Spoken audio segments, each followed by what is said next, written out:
भारत एक ऐसा देश जहां हर पत्थर में इतिहास बोलता है। लेकिन सवाल यह है, हमारे मंदिर टूटे क्यों, किसने तोड़े? और सबसे बड़ा प्रश्न, क्या यह सब अचानक हुआ या सनातन शास्त्रों में पहले से लिखा था? आज की यह वाणी सिर्फ कहानी नहीं है, यह एक ऐसा सत्य है जो स्कूल की किताबों में नहीं मिलेगा। सनातन धर्म कभी केवल पूजा पाठ नहीं रहा। यह एक सभ्यता थी जहां मंदिर केवल भगवान का घर नहीं, बल्कि ज्ञान, विज्ञान, आयुर्वेद, खगोल और समाज का केंद्र थे। आप जानते हैं, भारत में जितने भी प्राचीन मंदिर हैं, वे सीधे ऊर्जा बिंदुओं पर बनाए गए थे। काशी, उज्जैन, पुरी, रामेश्वरम, ये चार धाम सिर्फ धार्मिक नहीं, वैज्ञानिक केंद्र भी थे। अब सोचिए, अगर किसी आक्रांता को किसी सभ्यता को तोड़ना हो तो वह क्या करेगा? पहले उसके ज्ञान केंद्र तोड़ेगा, फिर उसकी पहचान मिटाएगा, और अंत में उसका आत्मविश्वास। यही हुआ सनातन के साथ। लेकिन रुकिए, यह सिर्फ इतिहास नहीं है, पुराणों में पहले से लिखा है, कलयुग में धर्म पर सबसे अधिक आघात होगा।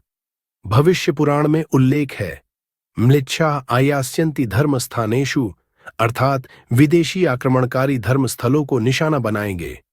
यह कोई संयोग नहीं था, यह पूर्व निर्धारित चेतावनी थी। सनातन जानता था कि कलयुग में धर्म तलवार से नहीं, धैर्य से बचेगा। अब सवाल उठता है, क्या सनातन हार गया? उत्तर है, कभी नहीं। क्योंकि जो धर्म पत्थर में नहीं, आत्मा में बसता हो, उसे कोई कैसे मिटा सकता है? मंदिर टूटे, लेकिन भक्ति नहीं टूटी। मूर्तियां गिरीं, लेकिन विश्वास नहीं गिरा। आपने देखा होगा, जिन मंदिरों को तोड़ा गया, वहीं के पास फिर से भक्ति फूटी।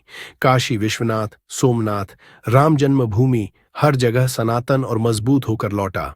अब सबसे गहरा रहस्य सुनिए, सनातन धर्म का उद्देश्य राज करना नहीं, सहन करना है। क्योंकि जो सहन कर सकता है, वही अंत में जीतता है। कलयुग में सनातन को कमजोर नहीं किया गया, परीक्षित किया गया। और जो इस परीक्षा में टिका रहा, वही सच्चा सनातनी कहलाया। आज लोग पूछते हैं, भगवान ने तब रक्षा क्यों नहीं की? क्योंकि भगवान हर बार युद्ध नहीं लड़ते। कभी कभी वे इतिहास को बहने देते हैं ताकि आने वाली पीढ़ी सत्य पहचान सके। अगर मंदिर कभी न टूटते तो क्या आज सनातन इतना जागृत होता? कभी कभी टूटना जागने के लिए जरूरी होता है। आज फिर वही समय है, कलयुग अपने चरम पर है, धर्म फिर चुनौती में है। लेकिन इस बार लड़ाई तलवार से नहीं, चेतना से है।